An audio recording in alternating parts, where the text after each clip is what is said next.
Mr. Speaker, my colleagues, I rise in strong support of H.R. 3413, a bill I authored to rename the United States Postal Service facility at 1449 West Avenue in the Bronx, New York, in honor of Private Isaac T. Cortes, who tragically lost his life outside Amirli, Iraq, on November 27, 2007.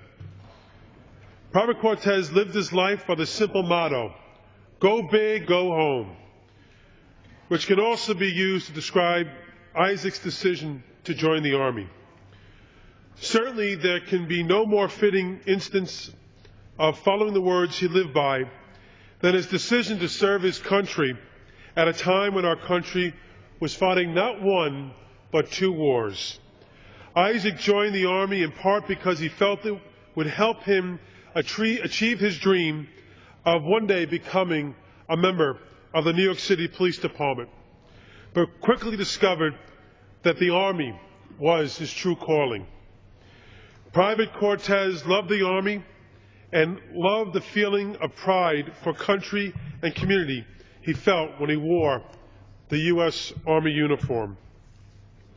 A pride so strong that Private Cortes intended to make a career in the Army, a career in the service of his country. Unfortunately, that dream was cut short on November 27, 2007, when Private Cortes, his Humvee, was hit by an IED, killing him instantly. While Private Cortes did not get the chance to come home, his memory and spirit lives on through the love of his family, friends, country, and community. The Army has recognized Private Cortes' exceptional service by awarding him the Purple Heart, the Bronze Star, the National Defense Service Medal, the Iraq Campaign Medal, the Global War on Terrorism Service Medal, and the Army Service Ribbon. Known for a big heart and his loving ways, his family honors his memory by hosting blood, clothing, food, and toy drives. And today, we have the opportunity to do our part to contribute to his legacy by passing this legislation, which will ensure his courage, integrity, and sacrifice will live on to inspire future generations to live up to his example. There is nothing the government can do that will ever live up to Isaac's go big moment or erase the burden felt by his family, especially his mother, Emily Toro, who I know is watching the proceedings now. But by passing this bill, at least this Congress can do something to help ensure that his memory survives.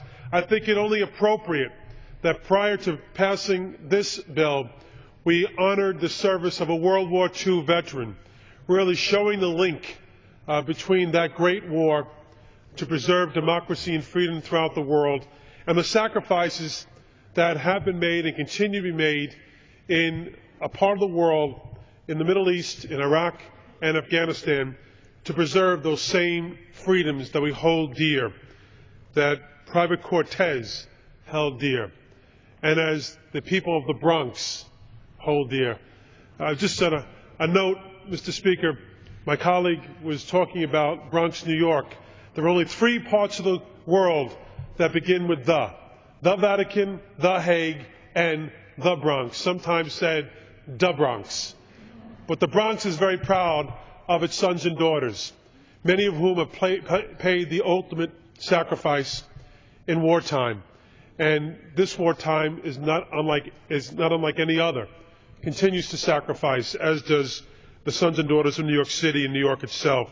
So, Mr. Speaker, in recognition of Private Isaac T. Cortes' commitment to the Bronx, to New York City, to New York State, and to his beloved country, I ask my colleagues to join me in commemorating the life of this brave soldier by supporting the passage of H.R. 3413. And with that, Speaker, I will reserve the balance of my time and once again wish Emily Toro and the entire Cortes family our regards. The gentleman reserves. For what purpose does